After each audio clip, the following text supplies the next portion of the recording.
Joe Gibbs is very confident that Kyle Busch will be back with Joe Gibbs Racing in 2023.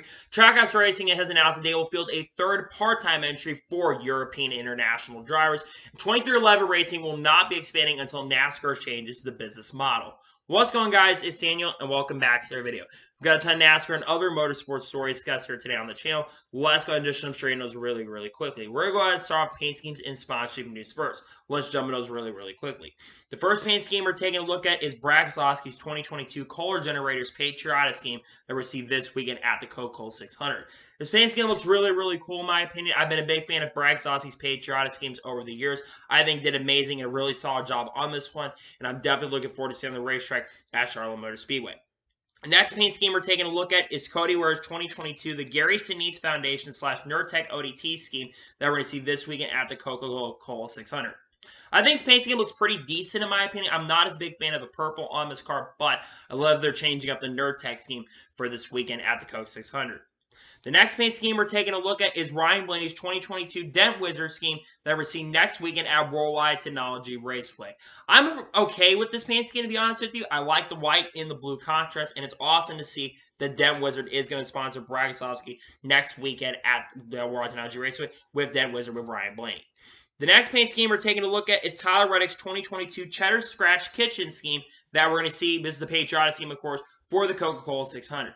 This looks really awesome, in my opinion. This is definitely one of my favorite cheddar schemes that Tyler Reddick has ever had. I love the red, white, and blue on the car. I love that they changed it for this weekend, and I think it looks really awesome, to be honest with you. The next paint scheme we're taking a look at is Noah Gragson and AJ Allmendinger's 2022 Goldfish Casino Slot scheme that we're going to see in 8 races in the 2022 season. Site Apps has been sponsoring Calling for about a year or two now, and they're back to sponsor them this year. I think this paint scheme looks really awesome. Glad to see the Goldfish Casino Slots is sponsoring for the weekend. I think it looks great, and I'm definitely looking forward to see on the racetrack here in 2022. The next paint scheme we're taking a look at is Jack Wood's 2022 Channel Advisor Auto Parts for Less scheme that we're going to see this weekend at Charlotte Motor Speedway. Not as a big fan of the scheme. I think there's too much wackiness going on with this paint scheme. I do like that the Auto Parts for Less is back with the company, but in all seriousness, I don't think it looks that great, to be perfectly honest with you. The next paint scheme we're taking a look at is Timmy Hill's 2022 Prime Hydration scheme that we're seeing this weekend at Charlotte Motor Speedway. Yes, heard that right. Prime, the company Logan Paul, KSI have, is going to be sponsoring Timmy Hill. This is going to be the first social media company, I believe, to sponsor a NASCAR race. Really awesome with KSI and Logan Paul are going to be sponsored for the weekend. I think this paint scheme does look really cool. It looks awesome, and I'm excited to see on the racetrack here this weekend at Charlotte Motor Speedway. The next paint scheme we're taking a look at is Timmy Hill's 2022 LeafCars.com / Coble Enterprises scheme that we're going to see this weekend here at Charlotte Motor Speedway. I absolutely love this paint scheme. The colors match perfectly with the car. I think it looks really solid, really great, and I'm looking forward to seeing on the racetrack at the Truck Series race. The next paint scheme we're taking a look at is Chase Briscoe's 2022 Mahindra Patriotic scheme that we'll see this weekend. I absolutely love this Mahindra Patriotic scheme. I think the colors look really good. I love that Mahindra is changing up the scheme for the weekend. I think it looks really awesome, and I'm looking forward to seeing on the racetrack here at Charlotte. The next paint scheme we're taking a look at is Eric Almirola's 2022 Smithfield Patriotic scheme that we'll see this weekend for the Coke 600. I absolutely love this paint scheme. I've always liked Eric Almirola's Smithfield Patriotic schemes. This one's no exception. I think did an amazing job on it, and I'm definitely looking forward to seeing on the racetrack at Charlotte. The next paint scheme we're taking a look at is Kevin Harvick's 2022 Mobil 1 Patriotic scheme that we're going to see this weekend at Charlotte. This looks really awesome in my opinion. I love the Mobil 1 changes up every year. The red, white, and blue on the car and the Mobil 1 colors fit this car perfectly in my opinion. The next paint scheme we're taking a look at is Josh Blicky's 2022 Ziegler Patriotic scheme that we're going to see this weekend. I really love this paint scheme as well. Along with the yellow background that Ziegler has, you've got a really nice looking blue, red, white, and blue background. I think it looks great, and I'm looking forward to see on the racetrack here this weekend at Charlotte. The next paint scheme we're going to go ahead and take a look at is Kyle Seek's 2022 Davey Allison Throwback scheme that we're going to see this weekend at Charlotte Motor Speedway. This, of course, a throwback to the 1990 Davey Allison colors. I think his paint scheme looks really good in my opinion. Kyle Daly's done a really good job designing paint schemes. This one's no exception. This is one of my favorite paint schemes of the year. I absolutely love it. The next paint scheme we're taking a look at is Corey LaJoie's 2022 USO scheme that we'll see this weekend at Charlotte. Really awesome. USO is sponsoring Corey LaJoie this weekend. It's also, I think his paint scheme absolutely looks really, really cool. I think did an amazing job on it, and I'm definitely looking forward to seeing on the racetrack here at Charlotte Motor Speedway. The next paint scheme we're taking a look at is Ryan Preece's 2022 Hunt Brothers Pizza scheme that we're going to see in the NASCAR Xfinity Series race at Charlotte. I love this paint scheme. I love the red, I love the green and the white, but I also love the red number. I think it fits perfectly and matches perfectly with Ryan Preece, and it looks really, really awesome in my honest opinion. The next paint scheme we're taking a look at is Zane Smith's 2022 RTA scheme that we're going to see this weekend at Charlotte. Really cool to see that RTA sponsors Zane Smith. I think they're sponsored for multiple races this season, so I think it does look pretty good. It looks really solid, and I'm looking forward to seeing on the racetrack here at Charlotte. The next paint scheme we're taking a look at is Martin Truex Jr.'s 2022 Bass Pro Shots Patriotic scheme that we're going to see this weekend. Really love this paint scheme. It's very similar to the other Bass Pro Shots Patriotic schemes that Martin Truex Jr. has. So not really much there, but I absolutely love this paint scheme. The next paint scheme we're taking a look at is Stephen Parsons' 2022 Keffer scheme that we're going to go ahead and see this weekend at Charlotte Motor Speedway. Of course, this Keffer has, I think, Dodge, Jeep brands all on him, so that's pretty cool that they're kind of sponsoring him. I think his paint scheme does look really, really solid, and I'm looking forward to seeing on the racetrack here at Charlotte. Next paint scheme we're taking a look at is Josh Williams' 2022 RR Hold Rage scheme that we're going to see this weekend at Charlotte. Pretty cool paint scheme, in my honest opinion. I love that they have a new company that's willing to sponsor them, and I think paint scheme does look pretty decent, to be honest with you. The next paint scheme we're taking a look at is Todd Gilliland's 2022 Boot Barn Patriotic scheme that we're going to see this weekend at Charlotte. Overall, I think it does look pretty, it's not much really to say about this one. It's very similar to the other Boot Barn schemes, and I think it does look pretty good, though, in my opinion. The next paint scheme we're taking a look at is Jeremy Clements' 2022 Firewall Signs Incorporated scheme that we're going to see this weekend at Charlotte. This paint scheme does look really, really good in my opinion. I think did an absolutely incredible and a really good solid job on it for Jeremy Clements, and I'm looking forward to seeing on the racetrack this weekend. The next paint scheme we're taking a look at is Tanner Gray's 2022 BTS Black Tire scheme that we'll see this weekend at Charlotte. This, of course, is throwing back to when they had the number 92 car and Black Tire sponsored the number 92 car. Overall, I think it actually does look pretty decent in my opinion, very similar to that, so there's really not much to say here. I'm glad to see Black Tires and BTS is sponsoring Tanner Gray. The next paint scheme we're taking a look at is Brandon Jones' 2022 Bally Menard scheme that we'll see this weekend at Charlotte. Not much to say here. It's basically the same thing that Brandon Jones has had all year with just a different front. So there's really not much to say about this paint scheme, to be honest with you. The next paint scheme we're taking a look at is Austin Dillon's 2022 Bass Pro Shots Patriotic scheme that we're going to see this weekend. I think it actually looks really, really good in my opinion. Red, white, and blue on the car, and the patriotic colors look very, very solid, and I'm looking forward to seeing on the racetrack this weekend. The next paint scheme we're taking a look at is Ryan Blaney's 2022 Body Armor Edge scheme that we'll see this weekend at Charlotte. Now, Penske has not officially revealed this scheme, but this will be a scheme that they're going to run this weekend. I think it actually does look really, really solid in my opinion. Body Armor changing up things. I really love that they're doing that for this weekend, and I think it looks really, really great in my honest opinion.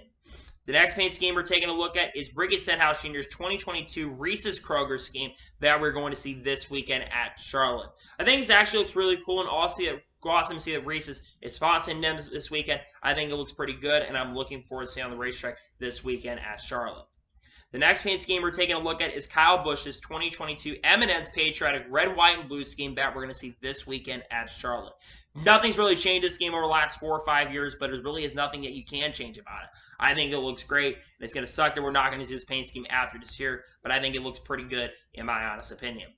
The next paint scheme we're taking a look at is Ryan Vargas' 2022 Regret Illiterate scheme that we're going to see this weekend at Charlotte. This paint scheme looks pretty solid in my opinion. Really awesome to see that they're sponsoring Ryan Vargas, and I'm glad to see that he has a new sponsor for this weekend at Charlotte. The next paint scheme we're taking a look at is Cole Custer's 2022 Chicken Cock Whiskey scheme that we're to see this weekend at Charlotte. Pretty cool that Chicken Cock Whiskey is going to be sponsoring Cole Custer this weekend. That's a different brand we haven't seen in the past, so I think it looks pretty awesome. I think it's pretty cool, and I'm looking forward to see it on the racetrack this weekend at Charlotte. The next paint scheme we're taking a look at is Tyler Ankram's 2022 Leuna Patriotic scheme that we're going to see this weekend. Overall, I think it does look pretty solid in my opinion. Not much to really say other than that, but really cool to see that he's going to be sponsored by them this weekend at Charlotte. The next paint scheme we're taking a look at is Bailey Curry's 2022 Azalea Gynecology scheme that we're going to see this weekend at Charlotte. This is actually different than other schemes I've seen for Bailey Curry. This, I believe, is the second year that they're sponsoring him. So, really cool to see that Azalea is coming up and sponsoring him. I think it looks solid, and I'm looking forward to seeing on the racetrack this weekend. The next paint scheme we're taking a look at is Brett Moffitt's 2022 half-off wholesale Patriotic scheme that we're going to see this weekend at Charlotte. Pretty cool scheme, in my honest opinion. Very patriotic colors, and I love the half-off wholesale look of it. I think it looks really great, and I'm looking forward to seeing on the racetrack this weekend at Charlotte. And the final paint scheme we are taking a look at, finally, is Beej McLeod's 2022 Be Last Year product scheme that we're seeing next weekend at Worldwide Technology Raceway. This paint scheme is absolutely amazing. I think it looks really, really great. I think they did an absolutely amazing and incredible job on this paint scheme, and I'm definitely looking forward to seeing on the racetrack next weekend at the Worldwide Technology Raceway, to be honest with you. And now we're going to jump on to the next story of today's episode, as we're going to talk about the Xfinity Series race in New Hampshire, as their title sponsor for this race has been officially revealed. It is going to be called the Crayon 200. Crayon, I don't believe has ever sponsored the NASCAR Cup Series, Xfinity Series, I should say. So I think it is really awesome that Crayon is stepping up to the plate and sponsoring the NASCAR Xfinity Series race. It's a different entitlement sponsor to past entitlements. I think those look pretty good, and I'm looking forward to seeing on the racetrack. I'm really excited to see that they're going to be sponsoring here that weekend. I think it's pretty awesome, to be perfectly honest with you. And now we're going to jump on to the next story of today's episode, as we're going to talk about the Pocono Cup Series race, as their title sponsor has also been revealed, as this is going to be called the M&M's Fan Appreciation 400. What they're going to be doing for this race is going to be flying fans out to the racetrack that have been a fan of the M&M's brand. Some fans will be able to give the command, and multiple drivers, including Kyle Busch, David Gillen, and I believe there's another driver as well, Ken Schrader, I believe, will be at this event as well. Of course, they are really going all in for their final race year as a company sponsor. It's sad that they're not going to be sponsoring after this season, but I love that at least for their final season that they're going to be going ahead and trying to make it as big as it is. I think that's really, really good, and I'm happy to see they're trying to make it such a major event. I think it's great, and I'm excited for that. And now we're going to jump on to the next story of today's episode, as we're going to talk about Kane Brown. As it was officially revealed by Nashville Super Speedway that Kane Brown is going to be the Grand Marshal for the Ally 400. Kane Brown, of course, one of the biggest country stars and one of the biggest artists in the music industry. He's had some major hits. He's had a song with Marshmello. He's had a song with Black Bear. And he's also had many #1 country singles. And he just released a new single just very recently that you should go check out. Him being as big as he is, it's not a major surprise, and of course he is from the Nashville area, so it isn't a shock and a surprise me that he is going to be working with them. I think that's really, really awesome, and I'm glad to see he'll be given the command. I think he'll do a really good job giving the great command, to be honest with you. And now we're going to jump on to the next story of today's episode, as we're talking about Kyle Larson. As you always know, that Kyle Larson is going to go out and run some different events every single year. And Kyle Larson once again competed in a World of Outlaws event, and not only did he win, he pretty much crushed competition and dominated and won the World of Outlaws race at Attica Park this past weekend before the All-Star race took place. This, of course, is 26th career World of Outlaws victory. I don't know where that puts him on the all-times win list, but Kyle Larson, does not matter what car you put him in, whether it's a World of Outlaws car, whether they put in a Cup Series car, he's going to go out there and go try to get you a victory, and I think he did a really awesome job to win that. So congratulations to Kyle Larson on picking up another victory. Again, it isn't a surprise that he won, but I think it's great to see when Kyle Larson does go out there and race. I think, again, I'm very happy to see that he was able to go out there and win. And now we're going to jump on to the next story of today's episode, as we're going to talk about the Jeff Gluck poll from this past All-Star race. And I always have, after every single NASCAR Cup Series race, of course, Jeff Gluck does a poll, and the All-Star race was expected the score to be really, really low. We have an all-time record low for the Jeff Gluck poll. So, according to this poll, only 11% of people said yes. That is the lowest score ever. Previously was, I believe, the Brickyard 400 from 2016 that I believe had 16 or 17%. This race only had 11%. What that tells you is, one, the race was not very good, and it was just very difficult to pass it. And the controversy at the end, which we'll get into here a little bit, really played a major role and factor in a lot of people's decisions on their thoughts on this race. So I'm not surprised that Jeff Gluck polls as low as it is. If you haven't done a vote on the poll every week, I suggest you go and vote on it. So I think that if you vote on it, I think it'll be great for you to get involved in that. So that is a Jeff Gluck poll from this past weekend at Charlotte. The All-Stars, I should say. And now we're going to jump on to the next story of today's episode, as we're going to talk about Charlotte Speedway. As Charlotte Speedway revealed that they have announced that reserve grandstands are sold out for this year's Coca-Cola 600. I do not remember the last time that reserve grandstands were basically sold out for the Coca-Cola 600. That being said, though, I do believe that this is the first time in a couple years that they have been sold out, and I think that this shows that NASCAR is continuing to grow. It's also really awesome with the Coke 600 once again has sold out. I know that they've had issues getting people to come out to these races last couple years. Charlotte was not really selling out their crowds, so I think it's amazing that Charlotte is able to have another sellout grandstands. I think, again, it's really cool, and again, I'm very happy to see that Charlotte was able to sell out their grandstands, because I think having a sold-out grandstands, I think, is very, very important. Very happy to see that they are able to sell out their grandstands. I think it's really, really awesome and really amazing, to be perfectly honest with you.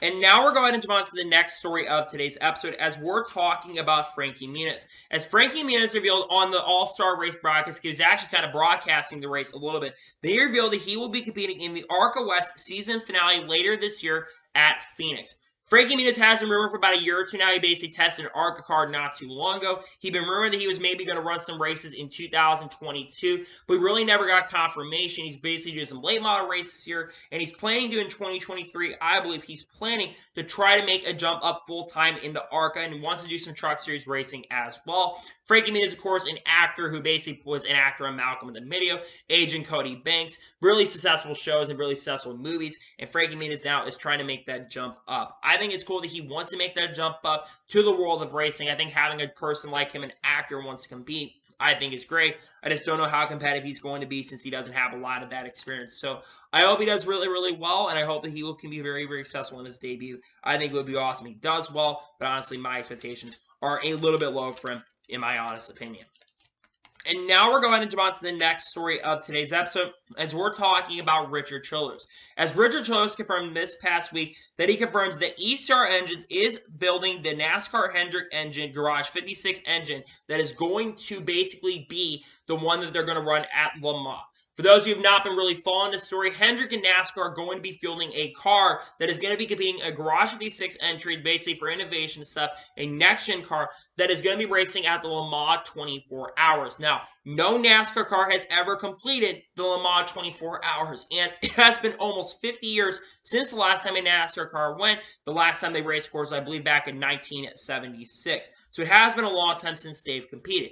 If you're going to have a company that is going to sponsor, though, I think RCR having their engines and the engine lease with the Hendrick RCR engine lease working together, I think is a really, really great thing. It isn't a surprise that he's going to be part of this. The only questions I have is who is going to be driving this car. I think that's one thing that everyone wants to know at this point, is who's going to be driving in those cars in the future. So it's really cool to see if they're going to be having an engine, and I think it's really exciting, to be honest with you. And now we're going to jump on to the next story of today's episode, as we are going to talk about Ryan Huff. As Ryan Huff is going to drive the 46 for Glory to God Racing this weekend at Charlotte. I do believe this is the second race that Ryan Huff has entered. I believe Ryan Huff entered earlier this year at Kansas, where I believe he ended up finishing in the top 30 or the top 32, if I'm not mistaken. Ryan Huff, of course, has been competing in ARCA full-time this season, has had some decent success, and I believe got a top 5 at Kansas earlier this season. So I think he'll do a really solid job. I'm excited to see that he's back in the 46 truck. Ultimately, there's going to be no cars to go home this weekend, so he's going to make the field regardless. So pretty cool to see that Ryan Huff is back behind the wheel of the 46 Glory to God Racing truck. And now we're going to jump on to the next story of today's episode, as we're talking about Keith Mcgee. As Keith Mcgee is going to drive the 43 for Ram Brothers Racing this weekend at Charlotte. This will be the second race that he has entered this season so far. The first race he entered, of course, was Bristol Dirt, where I believe, I don't even know if he finished the race or not. Keith Mcgee, of course, a veteran, a guy who's has had some experience in the world of racing for quite some time.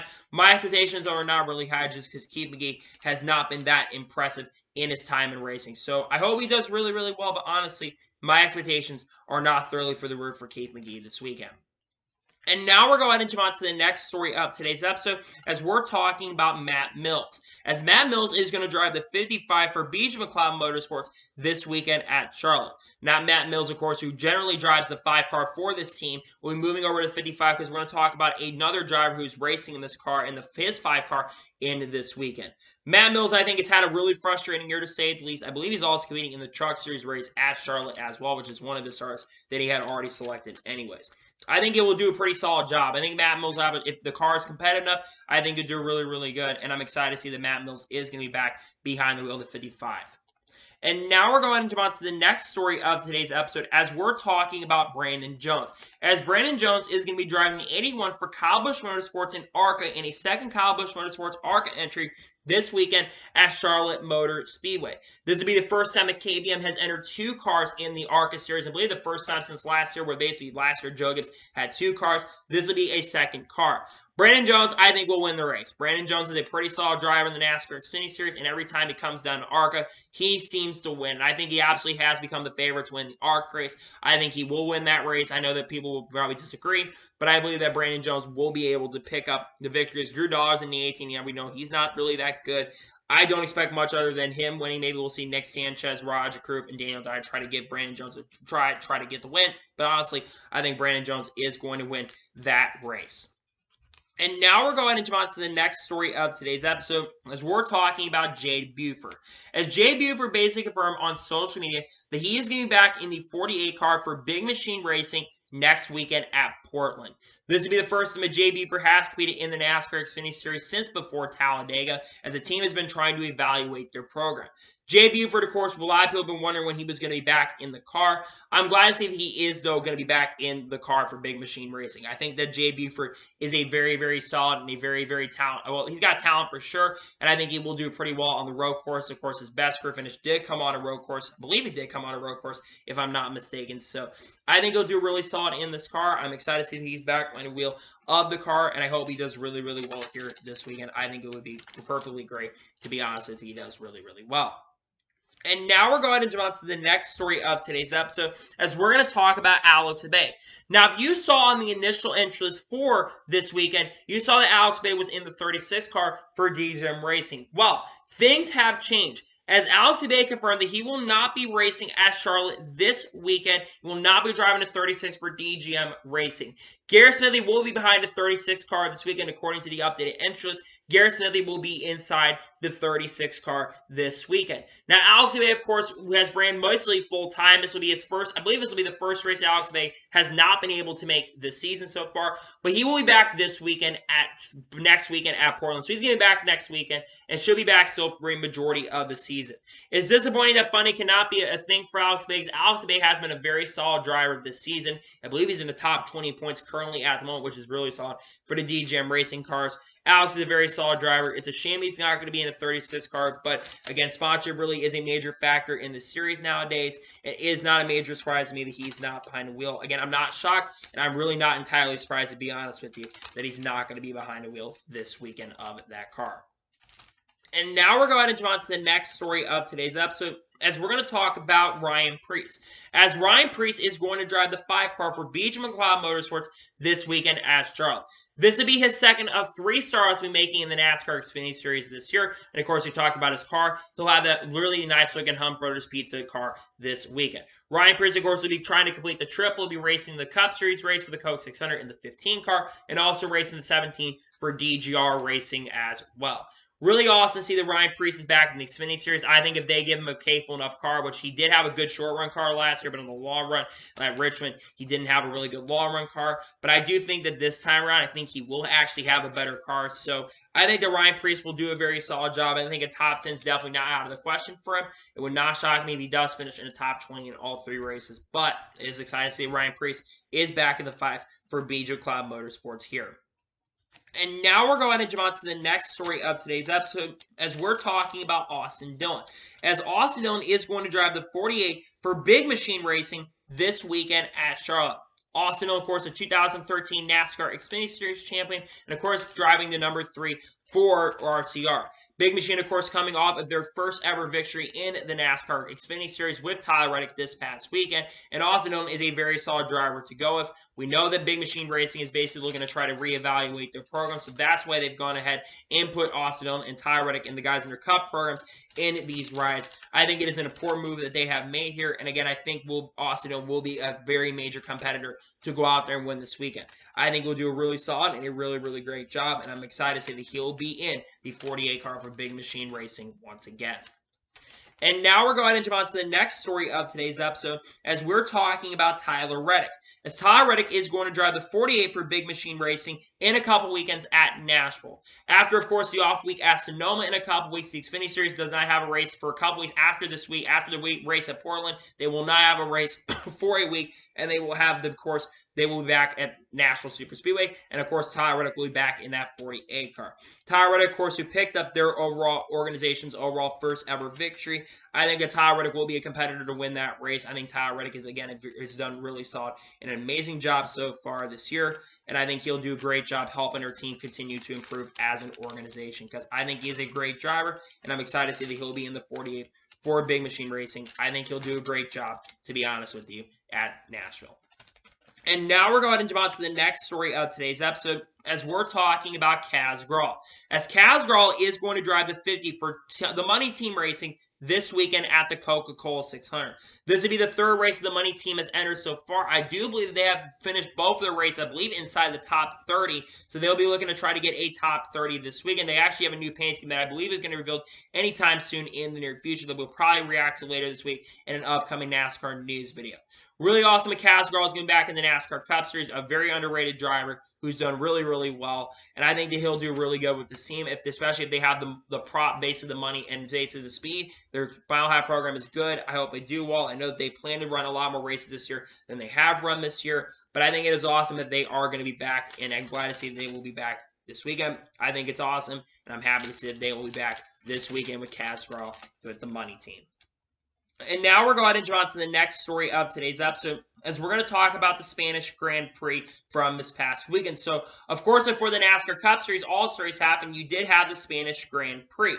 And with no surprise and no shocker, Max Verstappen went on to win the Spanish GP. Now, he had to basically really kind of got lucky, though, because Charles Leclerc, who was dominating the race, was on the verge of picking up, I believe, his third victory in Formula One. The engine let go, and their power plant basically blew up. There were a lot of people that had troubles in this race. That made it interesting, but at the end of the day, Max Verstappen went on to pick up the victory.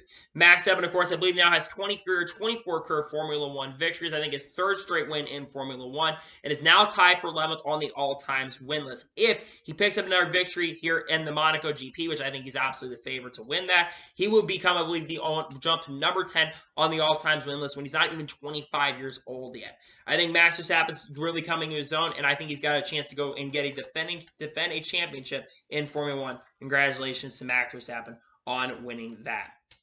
And now we're going to jump on to the next story of today's episode as we are going to talk about Bubba Wallace. Now, Bubba Wallace was being interviewed by the media before the All-Star race took place, and Bubba Wallace says he was very critical of his pit crew after Kansas. He did talk to some of his crew members at the shop, and before the race happened, he said that he's hoping the team could do a really good job and was hoping for a really, really good run. Bubba Wallace basically said he kind of apologized for the basically the team, but he basically said at the same time he's very critical.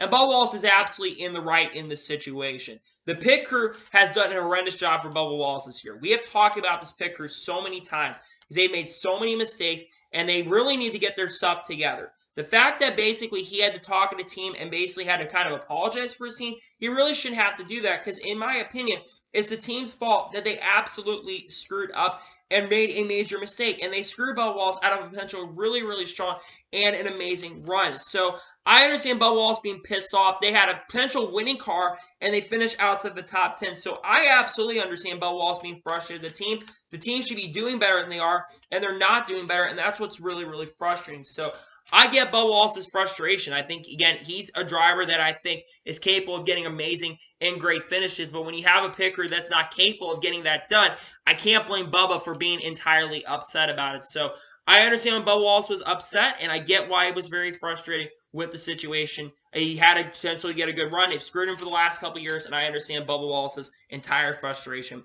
to be honest with you.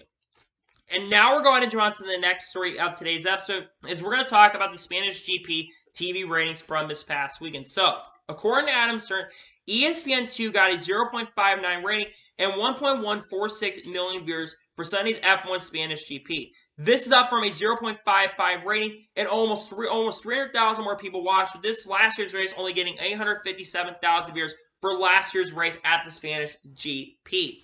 This is still really solid numbers for Formula One. The fact that another race with over 1 million viewers continued to do well, I think is absolutely great. Again, you're not going to have as many people who are going to watch a race that happens at 9 a.m. in the morning on the East Coast, because you have a lot of West Coast viewers as well, as you're probably going to have a race that starts at 2 in the afternoon, where you're probably going to have 2 to 2.5 million people that are going to tune into this race. And the 18 to 49 demographic, by the way, was a little more than NASCAR this past weekend. But really solid numbers for the Formula One race. There's really not anything other much to say here. It was a solid race overall, too. And again, I think those ratings overall are pretty good, to be honest with you. And now we're going to jump on to the next story of today's episode, as we're going to talk about the All-Star Race TV ratings from this past weekend. And honestly, the All-Star Race TV ratings are not really good. So, according to Adam Stern, FS1 got a 1.38 rating and 2.481 million viewers for Sunday night's NASCAR All-Star Race at Texas Motor Speedway. This is down from a 1.64 rating and 2.735 million viewers for last year's race, which, of course, was in the middle of June, while this race was, of course, in the later portions of May. I think a lot of people were really not tuning in this race, and it's not a major surprise that the ratings are down from this past race. One, the race was absolutely terrible. And number two, it was basically a Texas Motor Speedway. No one's going to tune in. And number three, there was a certain person that was there that people were basically trying to avoid. So that's why ratings were down. I may have played a major factor in why we didn't see really good ratings from this weekend. It isn't a major surprise. There's really not much to say from it. I think the All-Star Race absolutely needs to move going forward. We're going to get to Marcus Smith's comments here in just a little bit. But in my honest opinion, I understand people being really frustrated about what they saw. And it's not a major surprise to me that basically we saw some not some good ratings from this weekend. It isn't a major shock, and it's not really a major surprise to me, to be honest with you. And now we're going to jump on to the next story of today's episode, as we're going to talk about the drivers-only broadcast that is going to be taking place. Of course, every year since 2017, Fox has had this thing called the drivers-only broadcast that I think hasn't really settled. And for the 5th or 6th year in a row, they're bringing it back once again in 2022. And it's going to be very similar to last year's lineup, but there are some changes to it. So, Kevin Harvick, Joey Logano, and Ryan Blaney, the same trio that were in the booth last year for the race, are going to be back in the booth once again for this race. Austin Cindric, for the first time, will be doing some work with Fox this year, and Tyler Reddick, they both will be on pit road. Austin Cindric, who's been calling some ARCA races with Fox, will be there. And then Brad Keselowski, Eric Almirola, and Ricky Stenhouse Jr. are going to be in the studio. With the success of this event, it's not a surprise that they decided to go ahead and bring it back. I think it has been a very successful and a major cultural event for Fox. One of the few things I think Fox has generally gotten right is this event. I think they've done a really awesome and a great job with the event overall, and I'm very excited to see that the drivers only broadcast is going to be back. I think it'll be better than some of the other Fox broadcasts, in all honesty. Kevin Harvick did a great job last year. I think we'll see a really good broadcast this year. Just Fox, please don't screw up with how you basically run it. I think you guys can do a really good job this weekend. I really hope they do, because I think the drivers only broadcast can be successful, but you got to have the right people doing the right job. So I do hope they do really well, and I'm very excited to see that it's back this weekend. I just hope that they generally can do really well with it. I hope it ends up going well for Fox this weekend, to be perfectly honest with you. Now we're going to jump on to the next story of today's episode, as we're going to talk about the winner net controversy from the All-Star Race. So, if you watched the NASCAR All-Star Race from this past weekend, you probably know exactly what I'm talking about. So, near the end of the race, as we're actually coming to the checkered flag, Ryan Blaney had a massive and a really huge lead over the rest of the field. Then Ricky Stenhouse Jr. gets in the outside wall, and instead of basically letting Ryan Blaney cross the finish line, they decided to throw the caution with about 100 feet to go in this race. And because it's Ryan Blaney and everyone thought the race was over, and with that, they basically brought the caution out because they had not completed every single lap, and they restarted the race. Ryan Blaney could not get the window net back up and had a hard time getting it back up. In fact, I think he had to hold the window net as they came back around. Now, Ryan Blaney, of course, basically did go on and win the All-Star Race eventually, But Denny Hamlin was not very happy after race. He was basically irate and said that Ryan Blaney should have basically been black flagged and should have had to come down pit road for it. He does agree that Ryan Blaney should have won, and then he went on social media later and said that we never should have had this incident to begin with basically happen, and basically he said he should have been black flagged because the rules are rules. I 100% agree with Denny Hamlin on what he's saying. Look, I think he agrees that Ryan Blaney should have won the race. I just think that Ryan Blaney should have been black flagged. But here's the thing, folks. This never freaking happens if NASCAR does not get trigger happy with the caution button for Ricky Stenhouse Jr. getting up into the outside wall. This incident should have never happened to begin with. And let's be honest with ourselves and kid with ourselves here. Who really wanted to see any more of that race, right? I think NASCAR completely dropped the ball on this one. They screwed up on it. They at least took responsibility for the incident, which is at least something that haven't always seen from this administration. So I'm glad they at least took responsibility. But at the same token, at the same time, absolutely horrendous and unexcusable mistake from NASCAR. And I think that they just made a lot of mistakes in this race, and the All-Star race was just absolutely really, really frustrating to watch. So overall, my honest and sincere opinion, I think that Denny Hamlin is pretty much right. But same token and same time overall, I think that NASCAR basically kind of let it off a little bit for Blaney because they basically said, yeah, we kind of screwed up a little bit. It's like, you think you screwed up? Or do you realize you screwed up? It's like, come on. They all have made so many mistakes this year, and it's really frustrating to watch. And NASCAR did say earlier this week, Alan Sawyer came out and basically said they're going to stop basically messing with the buttons. It's like, okay, well, then don't get trigger happy with the button for entertainment finish. I understand Denny Hamlin's frustration, though, but at the same token, at the same time, Ryan Blaney absolutely got the win justifiably, in my opinion. And now we're going to jump on to the next story of today's episode as we're talking about Jamie Mcmurray. As it was confirmed on Race Hub yesterday that Jamie Mcmurray is getting back in the Fox Sports booth this weekend at the Coca-Cola 600. This will be second race in the last 3 races, second straight points paying race that Jamie Mcmurray is going to be in the Fox Sports booth. He'll also be there with Mike Joy and Clint Boyer, of course, this week. Very excited to see that Jamie McMurray's back in the Fox Sports 2. Jamie McMurray did an absolutely amazing job at Kansas. And as Denny Hamlin said, I want to see Jamie McMurray in the rest of this year, and I want to see Jamie McMurray in full-time in 2023. He's not only does a really good analytical job, he basically asks the drivers basically really awesome and great questions. And Jamie McMurray really brings a broadcast really well together, and he's kind of that middle ground. Yes, he does have jokes that he does bring in from time to time, but Jamie McMurray always does an amazing job in the broadcast booth. And I do believe that Jamie McMurray will do an absolutely amazing and a really, really great job in the booth here in the future. I think he will, again, I think he absolutely is going to do a solid job in the Fox Sports booth. I think he will do it amazing once again. And I'm not surprised they're bringing him back in the Fox Sports booth. He does absolutely always an amazing and incredible job. And again, I think once again I think he's going to do great again. I think he's been one of my favorite broadcasters of the year so far. Probably outside of Dale Jr., I think he's been the best one we've had so far. He does an amazing job, ties the broadcast together, and he does an amazing job doing a great job in the broadcast. So he's going to be back in the broadcast booth this weekend. I'm very excited to see he's going to be back, and I cannot wait to see him back in the Fox Sports booth this weekend. And now we're going to jump on to the next story of today's episode as we're talking about Chicagoland Speedway.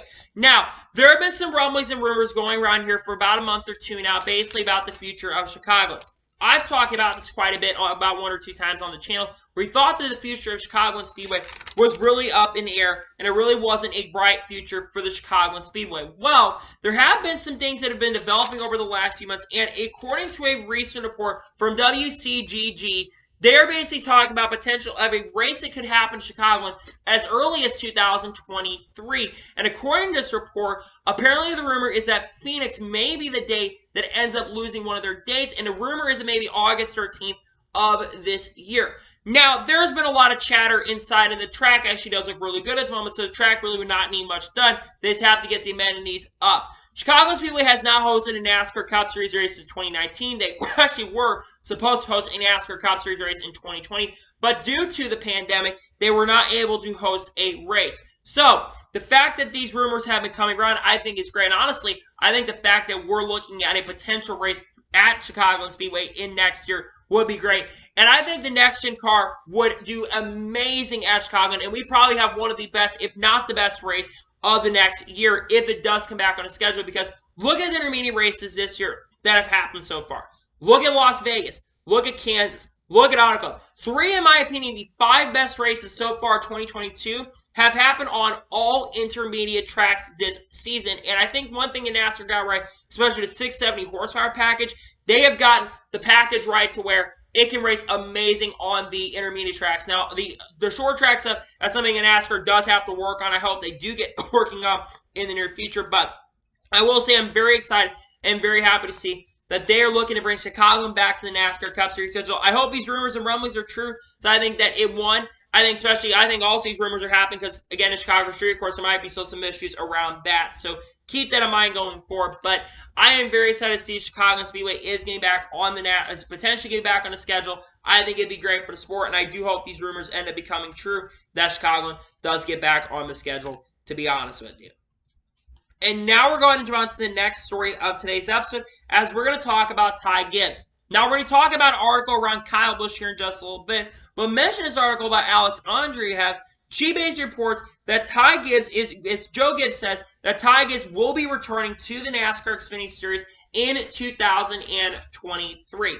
Now, there have been some rumblings and rumors about the future of Joe Gibbs Racing in question, but I will say this, that basically I had been hearing, and I'm not really surprised by this either, I heard through basically the grapevine and chats that I've been in basically that Ty Gibbs was getting back in the NASCAR Xfinity Series in 2023, but the reason a lot of people have been questioning that is because basically of the fact that you could have a car that could be opened up for Joe Gibbs Racing here in the next couple years, and Ty Gibbs is the grandson. But let's get back talking about Ty Gibbs. Ty Gibbs, of course, currently, I believe, right now is only 19 years old. He'll be turning 20 here, I believe, in July. And he's a driver that has really, really talented. But the one thing he really does lack is a maturity, and I think having another year in the Xfinity Series is a great move. And honestly, overall, I think that this is a great decision to keep Ty Gibbs in the NASCAR Xfinity Series for another year. And here's another reason why. It's going to help Ty Gibbs grow and develop as a driver. Ty Gibbs has won a lot of races, but I don't want to see another situation like Joey Logano. Joey Logano, when he came into NASCAR, he was one of the hottest prospects. Mark Martin basically said he's been basically the best thing since sliced bread when he discovered Joey Logano. And then he jumps up the cup in his first year and really, really struggles. And I think it was from that lack of experience. I think Ty having another year in Xfinity is going to help him out so much and gives another year to win an NASCAR Xfinity Series championship, as I do think this year he is a clear championship favorite. He's got 3 wins so far this year. 1 so far he's really dominated. The other 2 he has not been able to go out there and really dominate so far up to this point. But I think Ty Gibbs is absolutely and clearly a championship threat this year. And I think returning to Xfinity next year, I think he's only going to improve. I think some of the guys from the Xfinity Series, guys like Noah Gragson and them, are going to be up there in the future. So this really brings questions into the future of Joe Gibbs Racing with Ty Gibbs being back in Xfinity. I think that the big question is who now goes to the 19 if Mark Truex Jr. retires, because we'll get into Kyle Busch later, and we'll also get into the other Joe Gibbs Racing drivers, because Chris Sabelli's getting back next year. Then he almost got a multi-year contract, and Kyle Busch kind of know what's going on with him. But Mark Truex Jr. is really the driver that's up for question. If Mark Truex Jr. retires, who potentially goes to that ride? We'll obviously have drivers like John Hunter Nemechek who could be available, Trevor Bayne who could be available, and Brandon Jones. I think if Mark Truex Jr. retires, I think it'll be a gap year, and it'll either be Trevor Bayne, John Hunter Nemechek, or Brandon Jones. I think, honestly, my pick and option would be going with John Hunter Nemechek. I think John Hunter would be a great driver for the team to have, but honestly, I don't know what exactly you can do and who they could put in to make it great. So overall, I think it's a great decision to keep Ty Gibbs back in the NASCAR Xfinity Series for 1 year. I think he'll do overall a really solid job in Xfinity once again, and I think he will continue to absolutely be a championship threat in the team. I think, again, it's a good decision to keep him back in the NASCAR Xfinity Series next season. And now we're going to jump on to the next story of today's episode, as we're going to talk about Marcus Smith's comments from this past weekend. So, Marcus Smith was on SiriusXM NASCAR Radio, and this has basically blown up and kind of blown up in his face, these comments. So, Jeff Clark reported this as well, that Marcus Smith was basically on SiriusXM NASCAR Radio, and he says that he was reluctant to move the All-Star race from Texas and said they sold more tickets this season at Texas Motor Speedway than they did in the past. He continued on by saying that there's just some people out there who like to complain more often than anything. If you talk to fans who were there, they had a great time. And they said that basically talked about Charlotte Motor Speedway, said that basically had a lot of Charlotte detractors basically saying, why are you basically keeping it as Charlotte? And then he moved it and basically said why people want Charlotte back. Let's talk about these comments overall. First of all, I want to get to the second point of this. The reason, Marcus, that you moved it from Charlotte is not because of you wanted to move it from Charlotte. You moved it because of the pandemic. Come on, be realistic. You moved to Bristol because you could have a race. You still have your precious little All-Star race. Also, Marcus Smith, yes, the fact that fans probably had fun is really, really important. But let's not forget that it really doesn't matter. If you have a good fan experience, of course fans are going to have a good time if you have a great fan experience. Texas Speedway, from what I've heard, I'll give Texas Speedway this major credit. Texas Speedway, generally, from what I've heard, has had a lot of really good fan experience. And credit to them, they have like a city around the track, which fair play to them, that's a great thing to have. But the most important thing that I think is really important to understand is that, yes, your on-track product has to be really, really good. I think the fan experience absolutely being there is really important, because if you don't have a good fan experience, even if you do have a great race, you're not going to be able to have a lot of fans that are generally going to enjoy it. But here's the problem also with Marcus Smith's comments I also have, is basically saying that, oh, fans just like to complain for the sake of complaining. It wasn't just fans that were complaining about it. There were drivers that were complaining about the race. There were basically people in the industry complaining about the race. You even had Mike Joy, who was visibly and really frustrated on the broadcast. He was absolutely really pissed off and frustrated by what happened. So, yes, fans can have fun at the racetrack, and obviously more than likely you're going to have fun at a racetrack, regardless, especially if you're going there for your first time, like some people were. You're obviously going to have, fun for your first time. But Texas Motor Speedway is not the solution to the racing, and if you want to keep the All-Star race good, Marcus Smith, and I'll explain to see why you want to keep the All-Star race good, you have to move it somewhere else. I don't know what you can do. Move back to Charlotte. I don't know what you exactly do. But the fact that you're so delusional, you thought that was fun, and people had fun because of the racing, I think that's absolutely delusional and absolutely ridiculous. I understand that you're going to defend a race, and Marcus Smith is going to do what he can to defend a race, and has every right to defend a race. I just think that the fact that he's even defending this race and the atrocity of this race and thought, oh, that was good. No, Marcus Smith, you're completely off the wrong on this one. You're basically off the rails on this one. I don't understand where you're coming from on this. I don't agree with your comments. The fact of basically saying that fans just like complaining for the sake of complaining is not true whatsoever. Fans just don't like to complain about it. And that's true. Some fans do like to complain. But the fact that basically most people agree with me on this sentiment is that the racing product was so bad. Every other intermediate track we've had this year, Auto Club, Vegas, and Kansas, have been amazing. Darlington was also another amazing race too, and it's not the same thing as a mile and a half track, but it's almost like a mile and a half track. So stop with your bull crap, dude. You're full of it, and I don't understand what you're saying, dude. You made some good changes, but honestly, you're full of it. I don't care how good the experience was at the track. You've got to have a good on-track product. It's not that freaking hard to understand and comprehend. I don't know why he's not listening to fans. I don't understand it, and I really don't personally get it, to be perfectly honest with you. And now we're going to jump on to the first of three major stories of today's episode, as we're talking about Trackhouse Racing. As Trackhouse Racing made a major announcement yesterday, as they are going to field a third car for at least a couple times in each of these upcoming seasons, called Project Number 91, and the number, of course, is going to be 91. The goal is going to be to bring international drivers from different countries into this series, and it's going to be announced in the next couple of days before the weekend happens at this weekend's Coke 600. The driver is going to be announced who is going to be in this car. So at this point, they know the driver. Now, this ride obviously has had a lot of people talking about who should be going into this ride, but honestly, let's talk about this.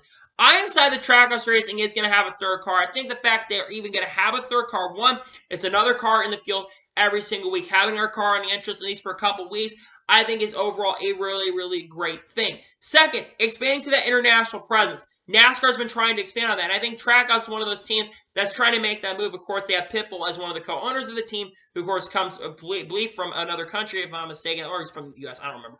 But you have different countries willing to basically work and basically getting deep in different countries, I think is overall a great thing. So the big question is, what drivers are possibly being considered? Now, Justin Marks apparently was in Europe, so it potentially could be a European driver coming over, or a driver from the European countries, or for Formula One.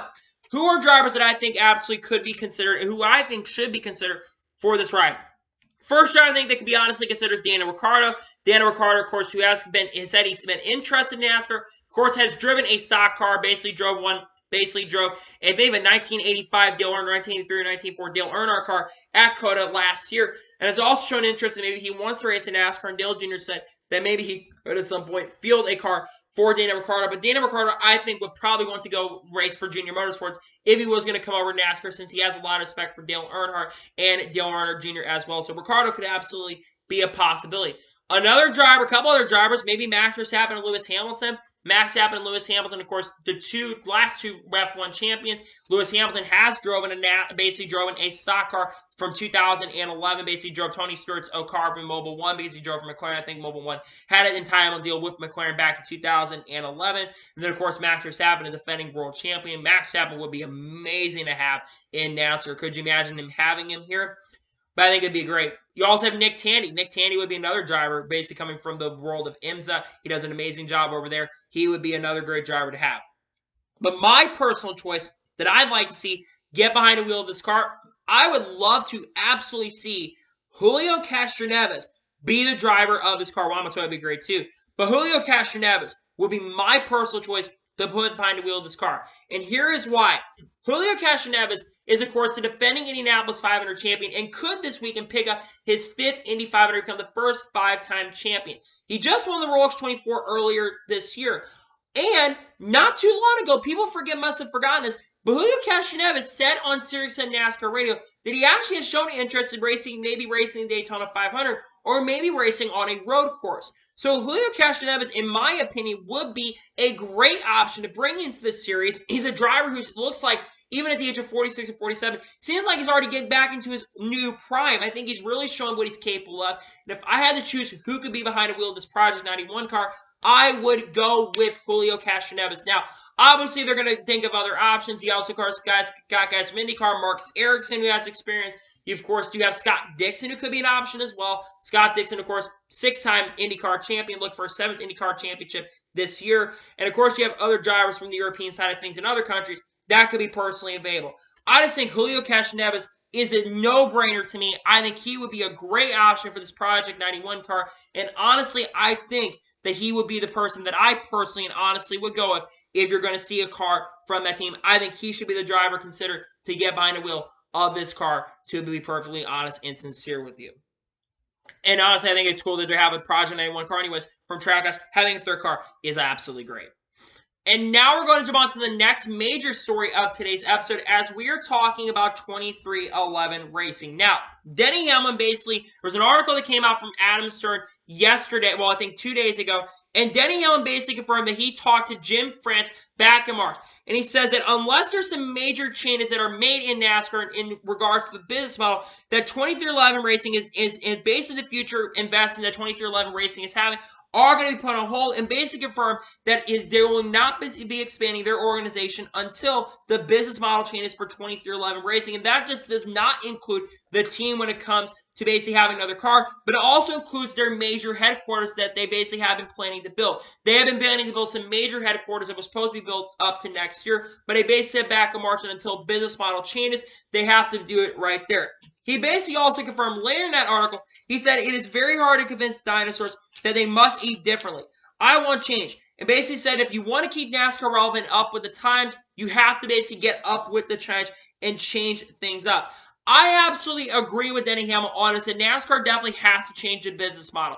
NASCAR's business model is not perfect. Basically, he also said that downsizing is not the answer to changing the business model, which I kind of disagree with him on that. I think basically right now NASCAR has to kind of downsize a little bit because they have too much going on at the moment, and they basically do have to downsize a little bit to fix these problems. But where I kind of also, what I will say is I do agree with Denny Hamlin on one thing here.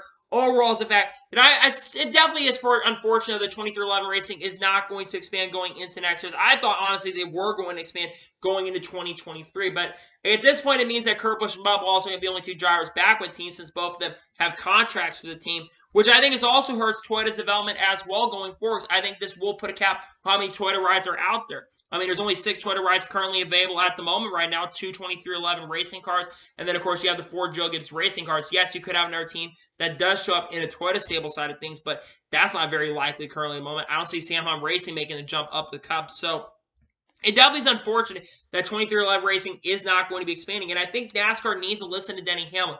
Denny Hamlin is absolutely becoming one of the most outspoken drivers currently in NASCAR's landscape today. He's been one of my favorite. He's been someone I did not used to respect back in the day, but over the years, he have really grown a ton of respect for Denny Hamlin, and he's absolutely right.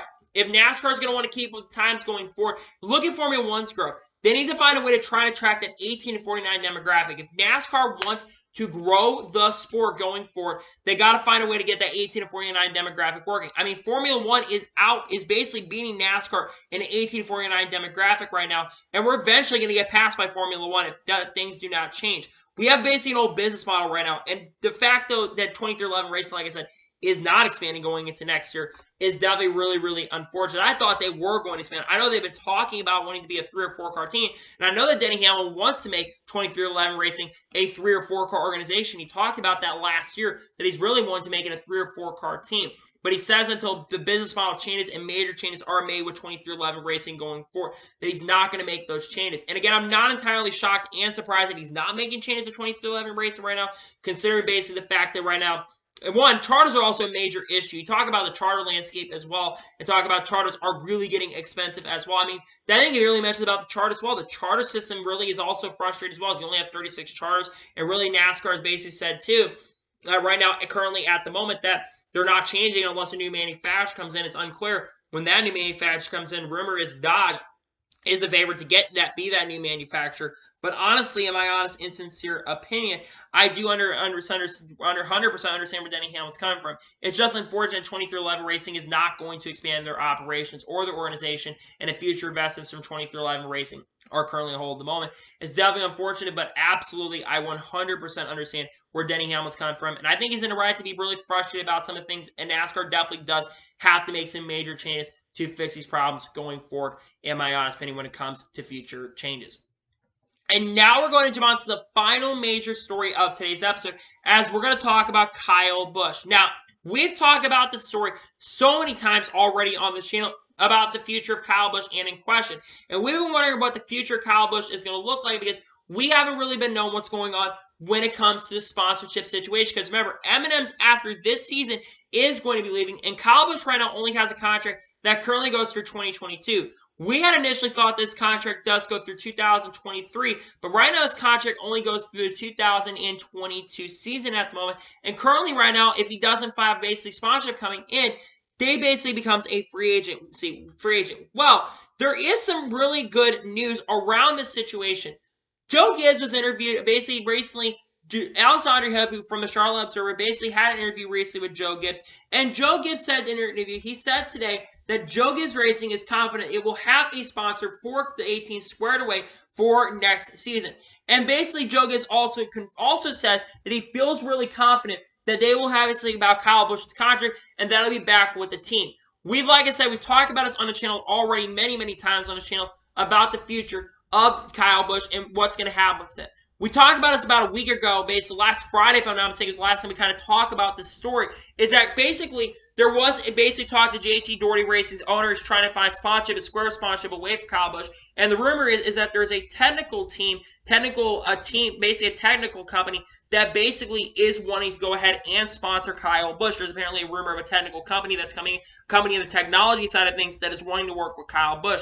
And we've been speculating this for a very, very long time about which sponsor is coming in. I think Yahoo could be a company that could be one of those companies. Yahoo does have a B2B deal with Joe Gibbs Racing, and Toyota. They are a technical company, so that could be a company that's willing to work right them.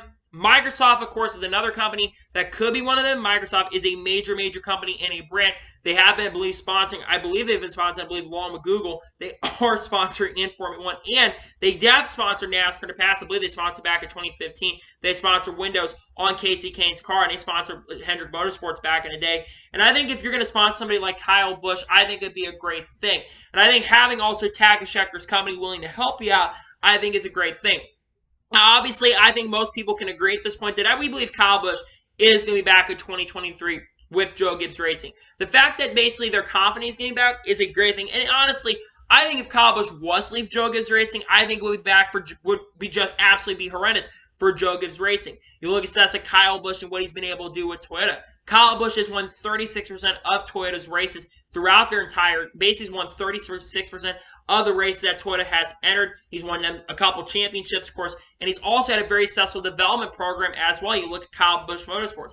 Kyle Busch Motorsports, of course, has gone on to win many championships and has had development of bringing a lot of young development into the series. Look at Eric Jones, who's coming to the series. He's driving the 43rd Petty GMS now. Noah Grace was part of Toyota's development program. He's now driving for Junior Motorsports.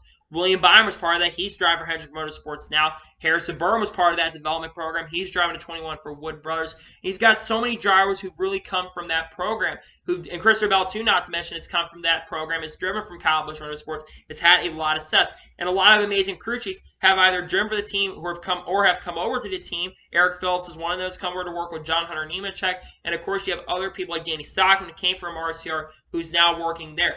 Kyle Busch, if he was to leave this team, though, it would be really, really bad for the future. But, again, I'm very confident at this point. I think most people in the industry are very, very confident. I think right now it's like 80% confidence that Kyle Busch is going to be back with Joe Gibbs Racing next year. Because if he does leave, though, Joe Gibbs Racing next year, I do think there's also some potential other opportunities Kyle Busch could have. Obviously, of course, he could quintessentially go to Stewart Haas Race's 10 car. I think that's the other opportunity he could have if he does leave Joe Gibbs Racing. But the fact that Joe Gibbs is really confident they will have a sponsor square for him, I think gives me at least some confidence and some hope that he's going to be back. And the fact they're keeping Ty Gibbs back in the car, I think just is a great thing overall too. So again, I'm very excited that Kyle Busch is going to be back in the series once again. I think he will do absolutely a great job overall. And again, I'm really stoked and excited to see that they're expecting Kyle Busch back. Kyle Busch, yes, he hasn't been as good as he has been in the past few years, but Kyle Busch is having his best year he's had in a couple seasons. And on top of that as well, you look at stats of Kyle Busch. He's won 2 Cup Series championships. He's the winningest active current NASCAR Cup Series driver, 2015 and 2019 NASCAR Cup Series champion, and 2009 NASCAR Busch and Xfinity Series champion. You have to keep him in the series. He's done amazing, and he's arguably one of the greatest NASCAR drivers of all time, too. If Joe Gibbs Racing was to lose Kyle Busch, I think it would be a bad day for the sport overall and bad for the team. But I'm very excited to see that they're trying to look to see that Kyle Busch is coming back. They're very confident. It's just that sponsor is so important. Everybody wants him back. David Wilson wants him back. Kyle Busch wants to come back. And Joe Gibbs really wants to come back. But again, the sponsorship is super important. I do think they'll be able to find a sponsor for Kyle Busch. I'm very excited to see that they're looking to bring them back. And I'm excited to see it looks like that Kyle Busch will be back with Joe Gibbs Racing in 2023 with the sponsorship coming very, very soon. So, anyway, that's today's Lawn NASCAR and Motorsports video. I want to thank you guys for watching. Please subscribe to the channel, turn notifications to be notified when a video does go live on my channel. Follow me on Twitter, Facebook, and Instagram, and support me on pages on list. Go jump over that and comment your thoughts on today's video. What sponsor do you think that Kyle Busch will have in 2023? Let me know in comments below. And what are your thoughts about 2311 Racing not expanding and Track Us' Project 91 program? Let me know in the comments below. Tomorrow on the channel, I'm going to be having the Indy 500 starting grid video. We'll be taking a look at the full 2022 Indianapolis 500 starting grid that you will see on the channel. And also, next week, I've got something that I'm really going to be working on that I've been talking to somebody about, and you'll be seeing me somewhere else next week that I will be announcing here next week at some point that you should be, or probably announcing this weekend at some point that you should go check out. So anyway, like I said, I want to thank you guys for watching today's video, and I'll see you guys next time for some more great, awesome NASCAR and other motorsports content on the channel like this. Take care, everybody.